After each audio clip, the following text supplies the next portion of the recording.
I think that that the system, if the system itself is problematic, to transcend the system and take its position at the head of the system it does nothing to recuperate or change the system. And I know it's a cliche, but I'll repeat it here. The master's house cannot take down the, you cannot use the tools of the master to take down the master's house, right? I don't think that you can position yourself in a system that is intrinsically oppressive and then say, because I was once oppressed but now occupy the top spot, I am beyond it and my position should be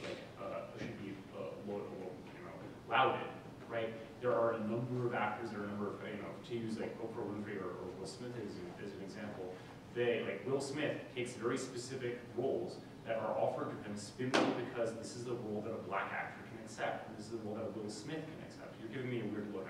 I'll get to this, and I'll get to a response to this in a second. Like, the system itself, by accepting and moving and sitting and like standing and being in these roles, he's accepting the fact that this is what it means to be a black actor.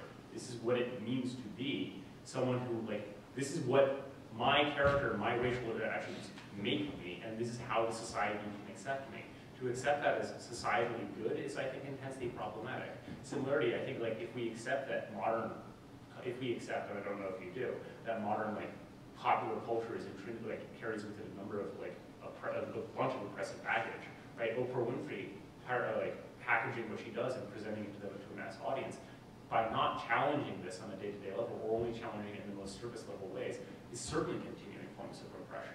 This is not to say that Oprah Winfrey and Will Smith are intrinsically bad people. I don't think that they are. But to say that their success offers us a way to understand and break down oppression, I think that's not the starting point for the future.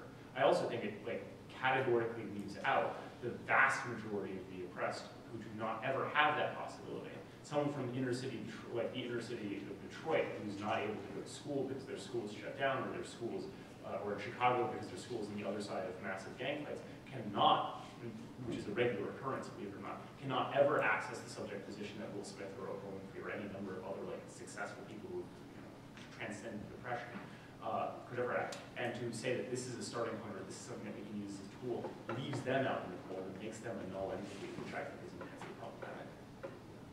As the old fogey on the panel, I'm going to go back a couple of generations and just to elaborate on what Rob said. We mentioned two other examples, Sidney Poitier and Harry Belafonte, who were both members of an oppressed minority, more oppressed in their day even than now, who transcended the system because of a particular talent that they had, a unique individual talent that they had, but did not rest at that, then turned around and devoted their lives and devoted their resources that they had gained through their talent, the fame, the wealth, and so forth, to dismantling the system. And I think that's what has to be done. It is not enough simply to transcend the system and leave everyone else behind.